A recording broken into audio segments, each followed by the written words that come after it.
Welcome to The Explainer. So today, we're diving deep into one of the absolute most heavily marketed strategies in the entire retail investing world. We're going to peel back the curtain, look totally past all that flashy marketing, and completely dismantle the illusion of dividend investing. We're focusing strictly on the math to find out what actually builds real long-term wealth. And that brings us to the big question, right? Dividend stocks versus index funds. Which strategy actually comes out on top when it comes to building wealth? Look, this debate rages on online constantly, but here is the fascinating truth. When you sit down and actually run the numbers, the math reveals a winner by a margin that, well, honestly, it's not even close. And I promise you, by the end of this explainer, you're going to see exactly why that is. To see how this all plays out in the real world, let's imagine two hypothetical but very relatable 30-year-old investors. Let's call them Jake and Marcus. Now, they earn the exact same salary, live in the exact same city, and they both diligently invest $1,000 every single month into a standard brokerage account. But their strategies? Completely night and day. So Jake goes all in on building a dividend stock portfolio. He's buying up household names. Think Coca-Cola, Johnson & Johnson, plus some high-yield ETFs and REITs, which are real estate trusts, just to bump up his yield to about 4%. It feels active, It feels incredibly strategic. Marcus, on the other hand, well, he does something almost embarrassingly simple. He takes his $1,000 a month and just buys Vanguard's VOO, a super basic S&P 500 index fund. Basically, he just buys the entire U.S. stock market and goes about his day. Now, let's fast forward a bit to year 5. At this point, Jake is pulling in about $2,800 a year in passive income. Every single quarter, real, tangible cash just drops right into his account. He's got cold, hard proof that his strategy is working. He gets to brag about this income stream at neighborhood barbecues, and honestly, the guy feels like a regular Warren Buffett. Meanwhile, Marcus, he gets absolutely no quarterly checks, 0 notifications, just a number slowly ticking up on a screen. So on every visible emotional scoreboard, Jake looks like the absolute winner here. Now, what's really interesting here is this concept called dividend irrelevance. It's a mathematical reality that almost no dividend influencer on social media ever talks about. Established way back in 1961 by economist Miller and Modigliani, this theory proves that a dividend is in fact not free money. Think about it like this. When a stock trades at $100 and pays out a $2 dividend, the very next morning that stock opens at $98. You didn't miraculously gain $2 of new wealth. No, you literally just moved $2 from your investment column over to your cash column. And to make matters worse, the IRS is going to tax it. It is literally a forced partial sale of your own position being handed right back to you, just with a tax bill attached. Because of this fundamental misunderstanding, Jake's portfolio is suffering from what we can call 3 leaks in the boat. These are 3 small, almost completely invisible mathematical leaks that are quietly draining his compounding engine every single month. First up is the 1% annual return drag. Historically speaking, dividend strategies return about 9% compared to the broader market's 10%. Second, you've got this constant tax drag. The IRS takes a slice out of every single dividend paid, even if Jake reinvested immediately. And third, the expense ratio gap. Jake's dividend ETFs cost anywhere from 0.06% to 0.35% in fees, while Marcus is paying a microscopic 0.03% for his index fund. Now, none of these look like a big deal on their own, right? But they act as this massive hidden tax on your future self, constantly leaking wealth out of your portfolio without you even noticing. And hey, the math isn't the only problem here. Jake is also unknowingly taking on some massive structural risks. The first one is yield chasing. See, really high yields often signal a company is actually in distress. Remember General Electric or AT&T?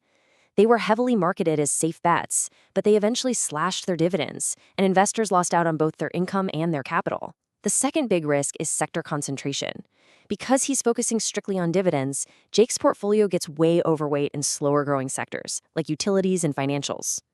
At the same time, he systematically underweights the technology sector. And tech just happens to be the exact sector that has driven the vast majority of U.S. market returns over the last 20 years. So let's see how this all builds up over the long haul. For the first 5 years, those 3 tiny leaks we just talked about, basically invisible. But look at what happens as time marches on.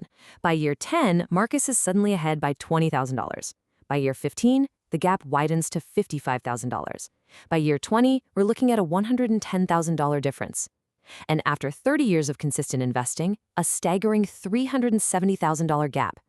Those 3 small leaks, running consistently for 360 months, compound into a massive 6-figure shortfall that Jake totally never saw coming, simply because his overall balance just kept slowly ticking up. All right, let's check out the final scoreboard at age 60. Jake's dividend portfolio is worth a genuinely impressive $1.41 million. Not too shabby at all. But Marcus's totally boring set-it-and-forget-it index fund, it's sitting at $1.79 million. Jake literally left $370,000 on the table. So why on earth didn't he notice this happening? Well, because that constant cash flow acted like a psychological smokescreen. It constantly felt like he was winning, which totally blinded him to the reality that he was actually underperforming the market year after year after year. So the crucial point really comes down to this number right here, $48,000. That is the exact amount Jake paid in cumulative federal taxes during his 30-year accumulation phase. Every single time a dividend hit his account, whether he actually wanted the cash or not, the IRS stepped in and took a slice. Some of his REITs were even taxed at his highest ordinary income rate. That $48,000 was just siphoned directly out of his compounding engine, never to be seen again. Now, I want you to immediately contrast Jake's massive tax bill with this number, $3,000. That is quite literally all Marcus paid in taxes over that exact same 30-year stretch. Because index funds rarely trade, they generate extremely minimal taxable distributions. Guys, that is a brutal $45,000 swing. That's $45,000 that Marcus was able to keep invested, compounding exponentially over decades, simply because he wasn't forced by some corporate board to realize taxable events along the way. And this brilliantly illustrates how the index strategy just keeps winning, literally all the way to the end of your life. When we look at estate planning, Marcus has this massive legal tax advantage called the step up in basis. You can basically think of it as a giant legal reset button. If Marcus passes away, the cost basis of his shares automatically resets to whatever their value is on the date of his death. All those decades of unrealized capital gains, completely wiped clean. His heirs will owe absolutely zero federal capital gains tax on that growth. Jake, on the other hand, well, he was taxed every single year of his life on his dividends, and his estate gets absolutely zero tax recovery or equivalent benefit when he dies. Now, you might be thinking, but wait, surely Jake's dividend strategy wins out during retirement when they both actually need the income, right? Well, let's analyze that retirement phase. Both of our guys need $50,000 a year to live comfortably. Jake's portfolio generates $56,000 in dividends, which means he doesn't have to sell a single share. Sounds great, right? But he owes taxes on every dollar of that, bringing his actual take-home pay down to around $48,000 to $50,000. Marcus, however, has to sell $50,000 worth of his shares. But because he has total, absolute control over when he realizes those capital gains, and because a big portion of his sale is really just the return of his original investment, he can very easily keep his realized gains completely under the 0% capital gains tax bracket limit. So Marcus pays practically zero in taxes to get his $50K. And remember, he still has $370,000 more in principal working for him in the background. Marcus's total control completely crushes Jake's income portfolio when it comes to actual after-tax cash flow. Now, to be completely impartial here, we absolutely have to acknowledge where dividend investing truly shines, and that is the behavioral advantage. The math heavily favors index funds for sure, but human psychology, that is very real. If the stock market crashes, say it drops 34% in a few weeks like it did back in March 2020, an index investor like Marcus might legitimately panic. He might sell everything because it feels like he's losing his shirt. But a dividend investor, they see that cash hit their account no matter what the market is doing, and they feel secure. If getting a dividend check is the one thing that prevents you from panic selling at the absolute bottom of a crash, then that psychological certainty is a genuinely valuable edge. Because at the end of the day, the best math in the world doesn't mean a thing if you can't actually stick with the strategy. So, how do we get the best of both worlds? How do we combine the mathematical superiority of index funds with the psychological comfort of dividends? Let's walk through a 3-step optimal wealth strategy. Step 1. Build your core wealth using low-cost index funds in standard taxable accounts. This maximizes your tax efficiency and your long-term compounding. Step 2. If you really want dividend stocks, hold them inside a tax-advantaged account like a Roth IRA. In a Roth, that massive tax drag we spent so much time talking about, it just disappears entirely.